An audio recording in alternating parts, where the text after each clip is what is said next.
তারপরে একটু বেশি করে আমরা এরকম ফুল ওঠার পরে তারপরে আমরা দ্বিতীয়বার আপনার কাছে আর একটু ওষুধ নিয়ে যাই।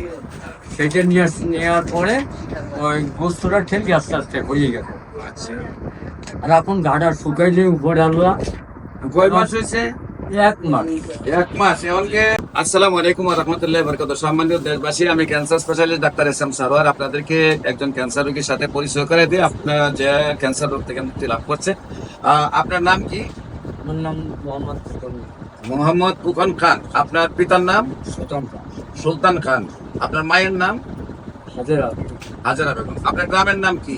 বাড়িতে বারুইখালী। আপনার পোস্ট অফিস? পোস্ট অফিসে বাড়িতে। বারুইখালী। থানা? থানা হলে মোড়লগঞ্জ। মোরলগঞ্জ। জেলা? বাগেরহাট। বাগেরহাট। বাগেরহাটে কি কি পাওয়া যায়? আপনার এটা তো মাছ আর নাই। আমরা দাওয়াত দিবেন তো? জি। আমরা যাবো আপনার বাড়ি বেড়াইতে। জি। আচ্ছা, আর রুগী আপনার কি হয়? আমার ওয়াইফ। আপনার ভাই? আচ্ছা, রোগীর কি সমস্যা হয়েছিল? ওই পেট্রোল একটা টিউমার ছিল। প্রথমে একটা গলায় টিউমার হয়েছে। টিউমার হওয়ার পরে? টিউমার হওয়ার পরে আমরা খুলনা গেছি। আচ্ছা, খুলনা থেকে ওরা নাটক করছে। খুলনার আমার ইও আছে, এতে রিপোর্ট আছে? আর রিপোর্ট আছে, দেখেন। তারা বলছে ঢাকায় নিয়ে আসতে, যে পিজিতে, তোমার পিজিতে দেখো, যে এটা হলো খুলনা খালি সূত্রে গেছে। তারা বলছে আপনি ঢাকা পিজিতে নিয়ে আসেন। হ্যাঁ, তারপরে আমি পিজিতে আছি, পর পিজিতে এই কেমোগুলা দিচ্ছেন? হ্যাঁ কেমো গুলা দিচ্ছে। দিয়ে কি ভালো হয়েছিলেন? না, কেমো দেওয়ার পর আমার ওয়াইফ বললো যে আমার বাড়ির পাশে যারা কেমো দিচ্ছে, 3টা লোকই মারা গেছে আমার সামনে। আচ্ছা। তাহলে আমার এমনি নিয়ে যাও, আমি কেমো আপনার এলাকাতে কেমো যারা দিছে এর মধ্যে 3 জনের দিছে, 3 জনে মারা মারা গেছে। গেছে, জি। তারপর আপনার ওয়াইফ আতঙ্ক হয়ে আর সেটা কেমো দেবো। তারপরে কি করলেন? এই যে দেখলাম ইউটিউবে আপনার এটা, তারপরে আমার খবর পাইলেন ইউটিউবে। ইউটিউবে পেয়ে পেয়ে তারপর আমি ওই যে আপনার ওই অভিজ্ঞ ওই দিদির সাথে হ্যাঁ। সব বিস্তারিত শুনলাম। আচ্ছা। শোনার পরে আপনার ঠিকানা হলো। আচ্ছা, এরপর এরপর এখানে আসবো। আমার এখানে আসার পরে আপনার এখানে আসার পরে দেখার পরে আপনি ওষুধ দিলেন। ওষুধ দেওয়ার পরে মানে ওটা থাকলো একটা পাইটা থাকে বেরিয়ে গেছে। ময়লা সব বেরিয়ে গেছে। মানে মার্বেলের না আছে। আচ্ছা, ওগুলান বেরিয়ে গেছে। তারপরে একটু বেশি করে আমরা এরকম ফুল ওঠার পরে তারপরে আপনার দ্বিতীয়বার আপনার কাছে আর একটু ওষুধ নিয়ে যাই।